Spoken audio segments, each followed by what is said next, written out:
So hello everybody, आज मैं आपको बहुत सिंपल सा इजीएस्ट वे ऑफ मेकिंग गाजर का हलवा बताऊंगी. ओके, एंड कुछ नहीं, I just make it very very simply. और गाजर लिए थे मैंने 3 किलो, और 3 किलो गाजर को छील के उनके ऐसे इस तरह से ये टुकड़े कर दिए. इसके बाद I am going to grind them in this. ये गोपी ग्राइंडर है ये, और it's very easy and handy thing. अभी मैं आपको बताती हूँ किस तरह से हो जाएगा ये ग्राइंड करके. ये मैंने इसमें काफ़ी सारे डाल दिए हैं और बहुत सिंपल है. बस इसको बंद किया और इसकी ये मशीन ऑन करी एंड दैट्स इट. और उसके बाद ये ग्राइंड हो जाएगा. देखिए,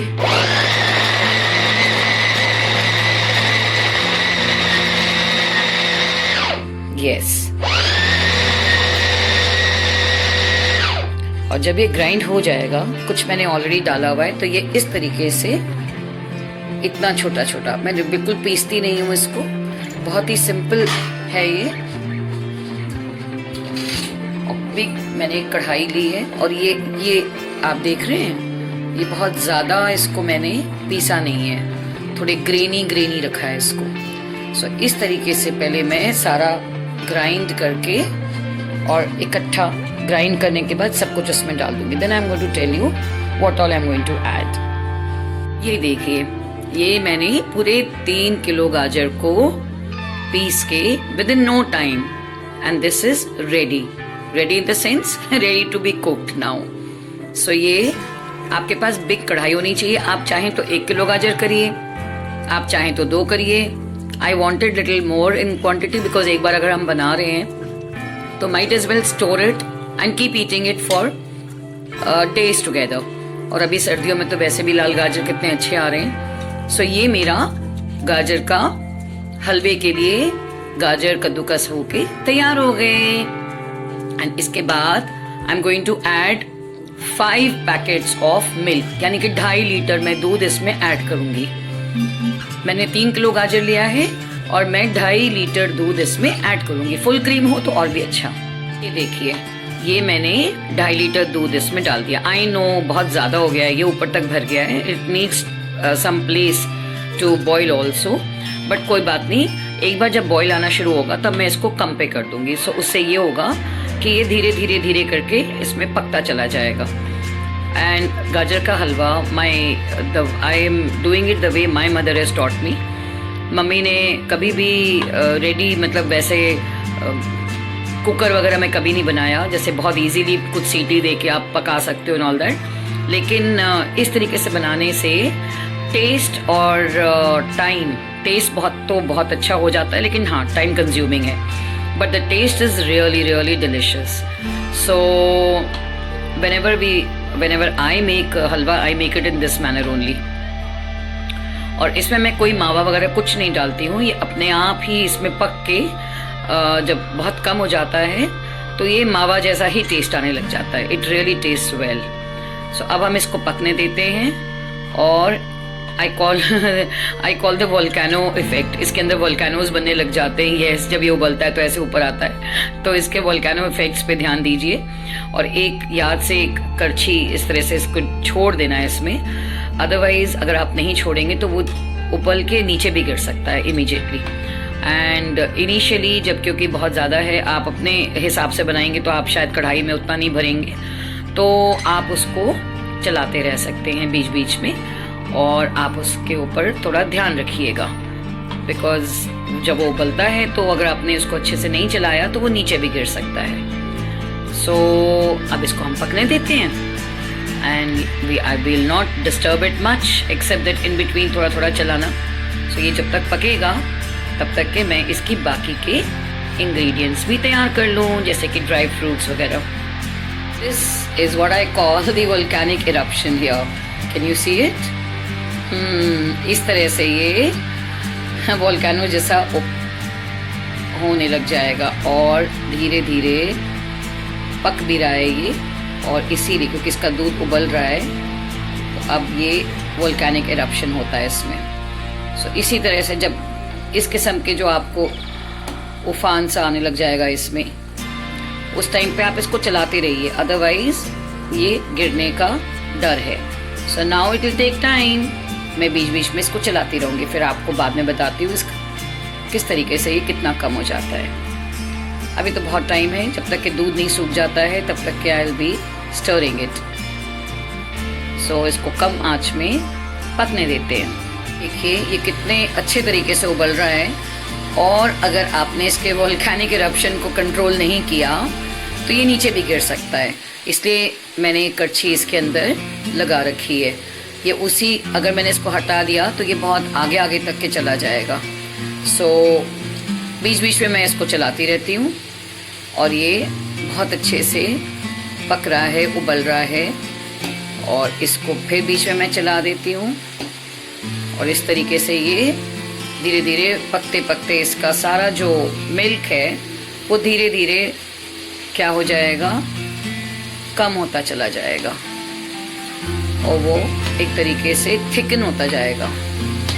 so this is coming up, जैसा मैं चाह रही हूँ वैसा बहुत अच्छे से हो रहा है। ये देखिए बार बार वोल्केनिक इरप्शंस होते हैं, I love watching them also. So I will now leave it here only, और इसको उबलने देते हैं। तो देखिए आप, ये जो हमारा गाजर का हलवा है, ये देखिए सारा का सारा दूध पूरा जज्ब हो गया है, और completely condense kind of a thing हो गया है बहुत अच्छे से। मैंने इसमें अभी चीनी नहीं मिलाई है। Okay, so now I am going to add something, और what I am going to add here is desi shakkar. सो ये है देसी शक्कर, ये मैं मिलाऊंगी, और ये है हमारी ड्राई फ्रूट्स जो हम इसमें डालेंगे, बादाम, काजू और किशमिश। किशमिश तो मैं ऐसे ही डाल सकती हूँ, काजू और बादाम को मैं थोड़ा सा कूट लूँगी। सो पहले हम डालेंगे देसी शक्कर, और अभी और कुछ भी नहीं किया है मैंने, सिर्फ एक तरीके से इसमें हम जो देसी शक्कर देखिए, और ये आप स्वादानुसार, आप जितना खाते हैं उसी के हिसाब से आप डालिए, ना कम ना ज़्यादा, क्योंकि जब हम हलवा खाते हैं तो हमें फीका हलवा भी नहीं खाना है, और ना ही हमें बहुत ज़्यादा मीठा हलवा खाना है। सो मैं अप्रॉक्सीमेटली मैंने इस 3 किलो के इसमें करीब 4 बड़े बड़े सर्विंग स्पून्स मैंने देसी शक्कर के डाले हैं, और इसके बाद अगर फिर भी मुझे लगता है कि हल्का सा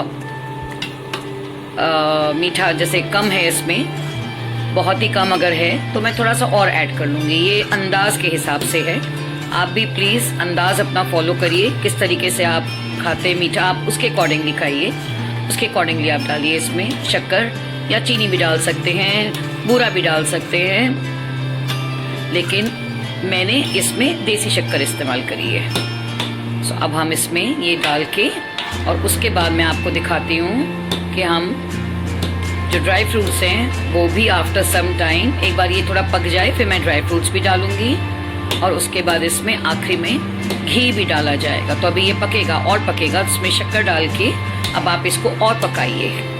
तो इसको हम पकने देते हैं शक्कर डालने के बाद। ये देखिए, ये मैंने सारे ड्राई फ्रूट्स को अच्छे से दरदरा पीस दिया है। This is all cashew nuts, ये वाले, और ये बादाम, और मैंने जो किशमिश थी वो मैंने ऑलरेडी डाल दी है। दिस हियर इज़ इलायची पाउडर, और इलायची पाउडर जो होता है ना, इलायची एक्सक्यूज़ मी, हमेशा थोड़े से चीनी के दाने डाल के और फिर आप उसको बहुत अच्छे से पाउडर बना सकते हैं। दिस माई मदर है टॉट मी। एंड ये रहा घी, तो इतना घी नहीं डलेगा, जस्ट 1 बिग टेबल स्पून।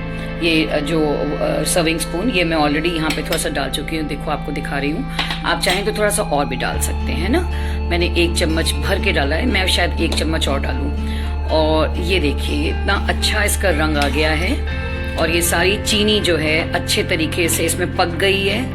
और अब हम क्या करेंगे, इसमें हमने जो हमने ये चीज़ें ड्राई फ्रूट्स और ये सब रखी हैं, ये सब हम डाल देंगे। सो अब इसमें से ड्राई फ्रूट्स आप डालेंगे, और ये जितनी आपने यहाँ इसके अंदर हमने कार्डमम पाउडर डाला है वो सब भी हम इसमें डाल देंगे, और इसको खूब अच्छे से हम चलाएंगे। अभी पका नहीं है, अभी मतलब और इसको ड्राई होना है, तो ये हमने घी डाला है तो इसलिए उसमें धीरे धीरे ड्राई होता जाएगा। और हम इसमें ड्राई फ्रूट्स भी और डालेंगे। सो थोड़े से ड्राई फ्रूट्स आप चाहें तो गार्निशिंग के लिए बचा सकते हैं। तो what we are going to do is I am going to put all the dry fruits here. ये हमारा ड्राई फ्रूट्स गया इसके अंदर। And I like to put ऐसे वाले जो काजू किशमिश को मैं थोड़ा सा दरदरा पीस के फिर डालती हूँ along with the skin also. मैं स्किन वगैरह कुछ नहीं हटाती हूँ इसका आमंड्स का। सो थोड़े से मैं ड्राई फ्रूट्स का जो क्रम्स हैं, जो थोड़े वाले जो हैं जो रखे हुए हैं, इनको मैं थोड़ा सा गार्निशिंग के लिए बचा लूँगी ऊपर से आखिरी में। बाकी का मैंने सब इसमें डाल दिया। और देखिए ये एक्चुअली मैं इसकी मैंने कोई कलर यूज़ नहीं किया है। गजरेला भी कहते हैं कई लोग इसको, तो मैंने कोई कलर यूज़ नहीं किया है। This is just its own colour. जो ये इसका दिख रहा है आपको इतना सुंदर रेड कलर। और ये धीरे धीरे अभी, और क्योंकि हमने इसमें घी डाला है, ड्राई फ्रूट्स डाले हैं और बहुत अच्छी खुशबू आ रही है बिकॉज हमने कार्डमम भी डाला हुआ है इसमें। और अब ये धीरे धीरे सूखता चला जाएगा। और अब आप चाहें तो अगर आपको बहुत ड्राई चाहिए तो आप बहुत ज़्यादा सुखा लीजिए, और हल्का सा अगर आपको इसके अंदर स्लाइट जूसीनेस चाहिए तो आप उसको तब आप रोक सकते हैं। But I am going to cook it more. और अब इस स्टेज में आने के बाद आप इसको फुल पे मत पकाइए, इसको एक मीडियम फ्लेम दीजिए जिससे कि ये जले ना, तले पे बैठे ना, है ना। तो अब आप थोड़ी देर के बाद ये हमारा गाजर का हलवा भी पूरा तैयार हो जाएगा। And I will show you how it looks finally. देखिए ये बिल्कुल सूख गया है और अब जो है कंप्लीटली ऑलमोस्ट तैयार है। थोड़ा सा और हल्का सा भुनेगा बस, और उसके बाद आपका ये गाजर का हलवा स्वादिष्ट वाला तैयार। सिंपल रेसिपी जिसमें कि कोई मावा नहीं है, कोई एक्स्ट्रा मेहनत नहीं है। जिस टाइम पे आप बनाने की सोचें और नॉर्मली घर के नॉर्मल काम भी कर रहे हो साथ साथ, या कुछ और कुकिंग कर रहे हो, तो ये साइड बाय साइड आपका गाजर का हलवा पक सकता है। आपका दोपहर का या शाम का जो भी स्वीट डिश है वो आप आराम से इस टाइम पे साइड बाय साइड बना सकते हैं। सो इसके बाद मैं आपको दिखाऊंगी कि इसका किस तरीके से फाइनली गार्निशिंग करके कैसा आपको दिखेगा। और मैं शिवानी कलेक्शन से आपके लिए लेके आई हूँ गाजर का हलवा। सो अगर आपको ये मेरी रेसिपी पसंद आई हो तो ज़रूर लाइक करिए, शेयर करिए एंड शिवानीज कलेक्शंस को देखते रहिए। Subscribe to my channel Shivani's collection and I will show you the end, at the end how it looks. ये बन गया हमारा गाजर का हलवा और ये है बिल्कुल खाने के लिए तैयार, एकदम तैयार। और इस कंसिस्टेंसी में आने के लिए इसको थोड़ा सा टाइम लगा। नाइसली ये सारा का सारा दूध और घी सब कुछ अच्छे से इसने जज्ब कर लिया। अब आप इसके ऊपर गार्निशिंग करके and you can enjoy having your गाजर का हलवा। सो नाउ शिवानीज कलेक्शंस की तरफ से ये गाजर का हलवा खाइए और सबको खिलाइए। I hope you have all liked my recipe. So tune in to Shivani's Collections every time for a new video. Bye bye. Take care.